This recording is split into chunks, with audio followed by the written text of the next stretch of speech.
Bonjour les amis, nous allons aujourd'hui parler de les origines du mal. Mais avant d'en arriver là, nous devons d'abord parler de Dieu lui-même. Dieu, son caractère, ce qu'il est, ce qu'il veut. C'est ça que je veux discuter avec vous aujourd'hui. Nous savons, Dieu a créé le monde, il a créé les cieux, il a créé la terre, il a créé tout ce que nous connaissons. Lui-même n'a pas été créé, on ne connaît pas son origine et ça nous importe peu. Ça nous importe peu. Nous savons qu'il est Dieu, il est tout-puissant, il est éternel. Maintenant, c'est quoi son caractère? Qu'est-ce qu'il veut? Comment est son cœur? Donc aujourd'hui, nous allons nous pencher sur à quoi est-ce que Dieu prend plaisir. Nous allons nous focaliser sur ça. Avant de parler de l'origine du mal, nous allons d'abord nous focaliser sur ce à quoi Dieu prend plaisir. Qu'est-ce qui lui fait plaisir? Eh bien, je vais commencer par nous lire Psaume 5. Psaume 5, le verset 5 aussi. On commence avec le verset 4 jusqu'au verset 5. Psaume chapitre 5, si vous voulez. Les psaumes, ce sont des chants, ce sont des cantiques. 5e psaume, si vous voulez encore. Et le verset 5, à partir du verset 4. La Bible nous dit ceci, psaume 5, 4. Éternel, le matin tu entends ma voix. Le matin je me tourne vers toi et je regarde. Car, le verset 5, car tu n'es point un Dieu qui prenne plaisir au mal. Le méchant n'a pas sa demeure auprès de toi. Vous voyez? Donc déjà, à partir de cette écriture, nous voyons que Dieu, il est un Dieu qui n'est point un Dieu qui prenne plaisir au mal. Donc Dieu n'aime pas le mal. Il est un Dieu bon. Et il dit, le méchant n'a pas sa demeure auprès de lui. Vous voyez ça? Dieu n'aime pas le mal. Dieu n'aime pas la méchanceté. Dieu n'aime pas le péché. Vous voyez, c'est un Dieu bon, un Dieu pur, un Dieu saint, un Dieu parfait. C'est ça qui lui fait plaisir. C'est ça qui lui fait plaisir. Nous allons continuer toujours à décortiquer un tout petit peu, bien qu'on ne peut pas tout finir. Tu ne peux pas épuiser Dieu, il est très grand. Nous nous contentons juste de connaître ce que nous pouvons connaître de lui. Voilà. Nous sommes dans Psaume chapitre 51. Psaume chapitre 51. Psaume 51, le verset 20. Psaume 51, 20. Qu'est-ce que la Bible nous dit? Répands par ta grâce tes bienfaits sur Sion. Bénis les murs de Jérusalem. Répands par ta grâce tes bienfaits sur Sion. Ça veut dire quoi? Ici, le psalmiste est en train de demander à Dieu de répandre ses bienfaits. Nous venons d'établir d'ailleurs d'emblée que Dieu prend plaisir au bien, il ne prend point plaisir au mal. Alors, parce qu'il est le Dieu de bien, maintenant le psalmiste est en train de prier que Dieu puisse répandre ses bienfaits, sa nature de bien là, qu'il puisse la répandre sur Sion. Quand vous voyez Sion dans l'Ancien Testament, surtout dans les psaumes, dans les prophètes, quand vous voyez Sion aujourd'hui, à la place mettait l'Église. Voilà. Donc, Sion, en son temps, représentait ce que nous considérons aujourd'hui comme l'Église. Donc, le peuple de Dieu. Parce que Sion était un lieu, un quartier, une commune dans Jérusalem où était donc le quartier général de David. Et c'est là même qu'il y avait le temple de Dieu, c'est là même qu'il y avait la résidence de David. C'était dans son quartier général, c'était le lieu où David s'exprimait en tant qu'homme de Dieu, en tant que son serviteur. Parce que David n'était seulement pas un roi, il était aussi prophète. C'était un roi prophète. On dirait même un roi prêtre. C'était un homme de Dieu bien accompli, David. Alors il avait créé tout un quartier qu'il appelait Sion. Alors aujourd'hui, nous représentons cela par l'Église. Sion, c'est l'Église. Alors quand vous voyez Sion dans la Bible, dites-vous qu'aujourd'hui, c'est l'Église. Alors il dit, répands tes bienfaits sur ton peuple, sur Sion, sur l'Église, sur ton peuple. Pourquoi? Parce que Dieu, dans lui, il n'y a que du bien. Alors on lui demande ici de répandre ses biens dans son peuple, sur son peuple. Vous voyez ça? Donc quand on dit ici le terme les bienfaits, c'est que le traducteur ici a écrit comme bienfait. Dans cette écriture, dans ce verset 20 du chapitre 51 de Psaume, le répand ta grâce, tes bienfaits sur Sion. La grâce, les bienfaits ici. Dans d'autres traductions, on parle de la faveur. On parle de la faveur.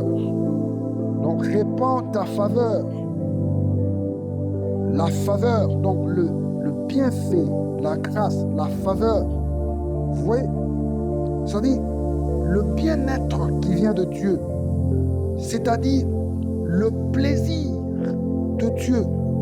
Le plaisir de Dieu, c'est de nous voir dans le bonheur, de nous voir heureux. Vous voyez, ce terme ici, ça veut dire le désir de Dieu, que Dieu répande ses désirs, ses faveurs, ses bienfaits. Donc, c'est ce qu'il aime voir, ce qui le rend heureux. Si on peut le dire ainsi, nous prions, le psalmiste prie, nous aussi nous prions qu'il répande ça sur nous. Parce que c'est ça sa nature. Dieu veut que nous soyons heureux. Alors nous lui demandons de répandre ça sur nous. Vous voyez ça? C'est un peu en ce qui concerne le caractère ou alors la nature, le plaisir de Dieu. Le plaisir de Dieu. Il y a beaucoup de choses à dire là-dessus. Je reviendrai un autre temps, un autre moment avec une autre vidéo où je vais vous donner beaucoup plus de détails sur ce verset ici. Psaume 51, verset 18, verset 20. Aujourd'hui, j'aimerais d'abord évoluer dans le thème où je suis, c'est-à-dire le plaisir de Dieu. Alors, nous allons évoluer, nous allons dans Ézéchiel chapitre 18. Ézéchiel chapitre 18. Ézéchiel 18, qu'est-ce que la Bible nous dit? Ézéchiel 18, verset 23. Ézéchiel 18, 23. Qu'est-ce que la Bible nous dit? Ézéchiel 18, 23, j'étais en train de chercher, je viens de trouver. Ézéchiel 18, 23, la Bible nous dit ceci.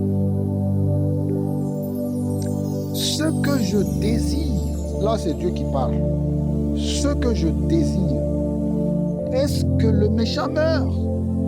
Dieu pose la question. Est-ce que moi, Dieu, je désire que le méchant meure?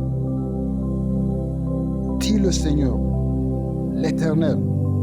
N'est-ce pas qu'il change de conduite et qu'il vive? Vous voyez? Donc Dieu nous dit, est-ce que moi, Dieu, je désire que le méchant meure? Non. Je veux que le méchant change de conduite et qu'il vive. C'est ça son plaisir. Vous avez entendu dans le verset 5 du psaume 5, verset 4 et 5, on nous a dit que Dieu n'aime pas que le méchant reste près de lui. Il veut que le méchant change de conduite, qu'il arrête, qu'il quitte la méchanceté, qu'il soit juste et qu'il vive. Donc Dieu ne veut jamais que même un pécheur puisse mourir. Non, non, non, non. Ce n'est pas sa volonté, ce n'est pas son désir, ce n'est pas son plaisir. Vous voyez? Dieu veut plutôt que tous nous puissions nous repentir, nous puissions changer de mentalité, changer notre façon de réfléchir. Se repentir veut dire changer notre façon de réfléchir, changer notre état d'esprit et que nous puissions vivre. Et que nous puissions vivre. Voilà, c'est ça la volonté de Dieu. Nous sommes en train d'établir quelles sont les choses qui font plaisir à Dieu. Nous venons d'établir que Dieu aime le bien, aime la faveur sur nous. Il veut que nous soyons heureux. Il veut que nous puissions le suivre. Il veut que nous puissions lui obéir afin que nous puissions vivre. Afin que nous puissions vivre la vie. Il est notre Dieu, le Dieu de vie, pas le Dieu de mort. Voilà. Nous continuons avec notre point, notre idée. Nous sommes cette fois-ci dans Luc chapitre 12. Dans Luc chapitre 12, verset 32, c'est une écriture que beaucoup connaissent. D'ailleurs, Luc 12, 32, la Bible dit ceci. Ne crains point, petit troupeau, car votre Père a trouvé bon de vous donner le royaume. Petit troupeau, vous allez encore ici mettre toujours l'église. Jésus parlait à l'église qu'il avait en son temps. Parce que la petite église que Jésus nous a laissée, elle était composée de 120 personnes. Et la plupart du temps, Jésus marchait avec les 12. Ils étaient principalement, c'était ça son église, les 12 là. Il était avec eux beaucoup de temps, plus que les autres. Toutes les foules que vous voyez, il ne venait que pour un temps, il les enseignait puis il partait. Mais avec les 12, il était le plus du temps. D'ailleurs, même pas seulement les 12.